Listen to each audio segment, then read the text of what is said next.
Welcome to an Introduction to Cover Letters. This video is brought to you by the Leadership and Education Subcommittee and the Professional Development Committee of the New Jersey Library Association. In this presentation, we will be exploring how to format and write your cover letter.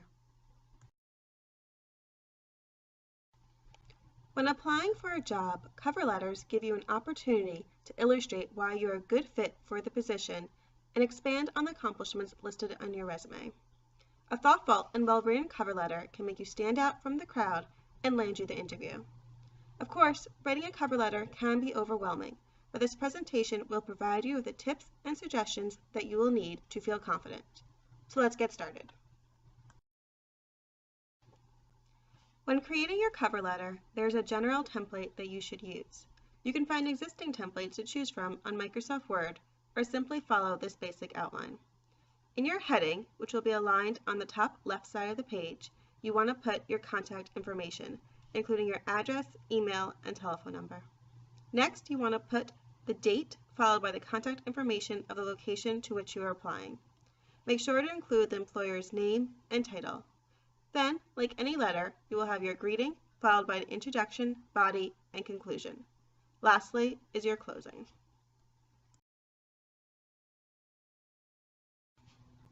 Now that we know what the structure of the cover letter is going to look like, we need to focus on the content. Before you begin writing your cover letter, carefully read the description of the job for which you are applying. Pull out key words from the job description so that you can use those words in your cover letter.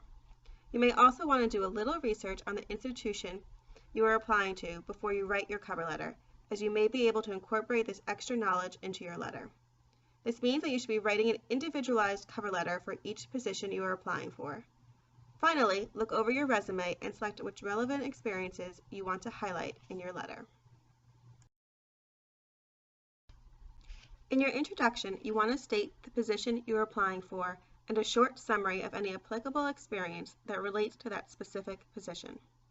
The body of your paragraph is where you will really expand on your experiences, and we will talk more about what to include in order to make your letter stand out. Your conclusion should focus on exactly why you are a good fit for the position, and remember to thank the employer for taking the time to review your cover letter and resume. Now we can get down to the nitty-gritty. What exactly do you want to include in your letter that will make you stand out? First, you want to make sure that you are not just copying and pasting from your resume.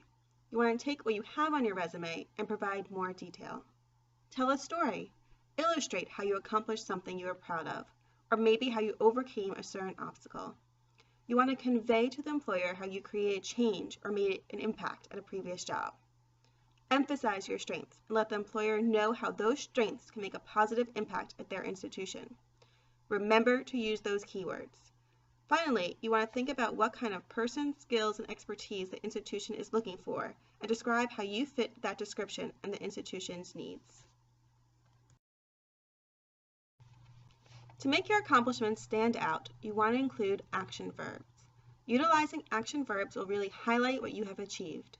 Some words to include are launched, led, achieved, created, analyzed, generated, implemented, moderated, and managed. A quick Google search of action verbs will provide you with even more great examples. Before sending your cover letter, carefully read it over. It will help to have others review your letter and provide feedback. An extra set of eyes is always a good thing. You also want to double check that you have all the correct information regarding the employer's and institution's name and contact information. Finally, when attaching your letter to your email, it is usually the rule of thumb to save the document as a PDF file. With the right cover letter, you will land the interview. For more advice on writing cover letters, visit these online resources. Thank you for watching. For more videos like this, please visit njla.org.